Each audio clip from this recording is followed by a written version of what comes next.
Hi, Linda Vitti from Linda Vitti's Life Coaching and Counseling. And I want to talk to you today about a problem a lot of trauma survivors have, and that is their self-esteem, how they really feel about who they are and who they were created to be.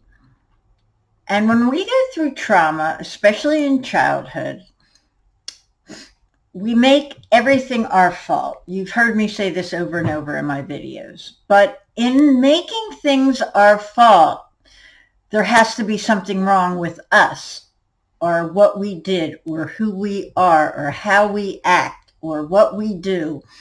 All of that impacts your self-esteem. So as we're trying to make our world safe and survive the trauma, whatever it is, we're turning that feeling of chaos, that feeling of unsafety on ourselves and saying, if I just changed how I behave, it wouldn't happen. If I just changed how I acted, if I just changed my personality, if I just changed the way I looked, if I just changed the way I spoke.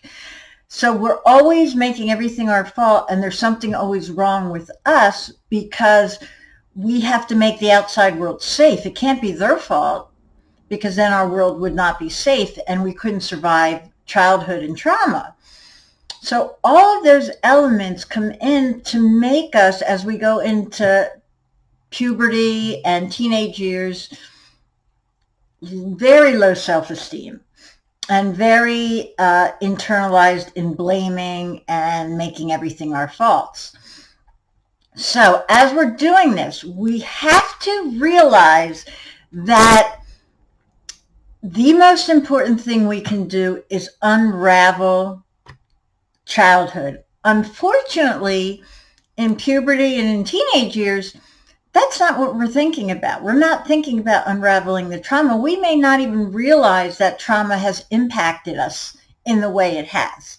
So we really never get to this step until we're along our healing journey, probably later in life, maybe 20s, 30s, when we realize, wait a minute, our self-esteem isn't like everybody else's. Our way of thinking about things isn't like everybody else's. The way we blame ourselves for everything is different than most people with healthy self-esteem and healthy backgrounds. So when we start realizing we're different, we also feel isolated and go back to, okay, there's something wrong with me. So it kind of reinforces there's something wrong with me. I have news for you. There's nothing wrong with you. Yes, you may have some trauma. Yes, you may have some damage from that, but there's nothing innately wrong with you. It was how you perceived your trauma. It's how you perceived what was going on. It's how you perceived making a safe place for you to grow up in. And honestly, you survived and you made it.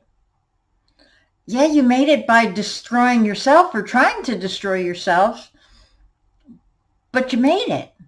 So we have to unravel that now. So the first thing we want to do is go back to the original trauma and figure out the age, because the age is really important, especially if you were like 5, 6, 7 years old. You're going to internalize everything. Everything is going to be your fault. And even up until about 9, we're still going to be doing that. It isn't until we get to prepubescent puberty time that we start realizing, wait a minute, it's not all our fault. There are other people involved here. But if you've been programmed to make everything your fault, then that started younger. So the first thing you want to do is figure out the time frame when the trauma happened or when it first started. And then you want to go back to your self-talk. So we're going to go to our present day and say, okay, if my trauma was back when I was 6 or 7, and now my self-talk is absolutely negative, it's terrible, everything, is turned inward, then I have to unravel the root of the trauma and erase and re-record my self-talk tapes along the same lines, we can do that together. We can start uncovering the trauma and work on the present day self-talk at the same time. It's not mutually exclusive. You don't have to do one and then do the other. You can do them together.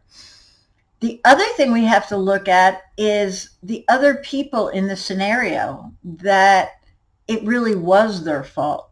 It really was their responsibility to keep us safe. It really was their fault, not yours. And it's not about blaming. Don't get me wrong. It's not about blaming. But in order to change the self-talk tapes, we've got to realize that we didn't hold the fault for these things. If we looked at a child right now at that same age, there's no way we would say that child's to blame for something an adult did. So we have to look at it from an adult perspective. Okay? We have to look at it from the same perspective we would look at somebody outside of ourselves or outside of our family. So those are some of the things you can do to get to the root of the self-esteem issue. And self-talk is crucial. I have another video on self-talk. And when we're turning it inward, we take that self-talk, we take that negative thing like, oh, you look horrible today. And we turn around and go, no, I look good today. I've groomed myself to the best of my ability and I look ready to face the world. So I am happy with myself and I am moving on with my day. That's how you turn negative self-talk around. And you may not believe it the first time you say it. You may not think about it the first time you say it. You may like roll your eyes and say, yeah, right. But over time, as you continue to do that, it will become more reactionary. It will become more normal for you to say the positive thing rather than the negative thing. The other thing that is really, really helpful is looking at how you react to situations, looking at how you assess situations in the present day, whether it's at work, whether it's at church, whether it's at community center, whatever it is. But we have to look at interactions with people and start looking at what they brought to the table. In other words, that we may be doing in those relationships, we may be doing the self-blaming without even realizing it. And we have to look at those other people in those relationships and say, hey, you know, what she said to me was not appropriate and it was not okay. And that was not my fault. That was on her. And, you know, hurting people hurt people. So we have to look at the other person in interactions as well. So you're going to be looking at your relationships and how your self-talk happens after them and how you analyze the relationships. And do you put the responsibility on the person who's responsible for it, or do you always put it on yourself? And that's another thing you're going to be looking at. Journaling is crucial for self-esteem. You've got to look at how you do things over time. And you'll start to see patterns as you journal. So it's a lot of work to unravel this. And it's not our fault that it happened. And no, it shouldn't be our responsibility to fix it. But you know what? We are stuck with ourselves. And it's a gift. When I say stuck with ourselves, it means we're not going anywhere.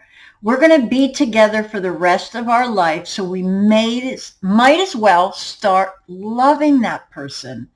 And start realizing why we were so hard on them and so cruel to them in the first place. Okay? So really work on this. Really go through those steps I talked about. And if you have any more questions about this, reach out to me, Linda Vitti at Linda Vitti's Life Coaching and Counseling, and we'll see you next time. God bless.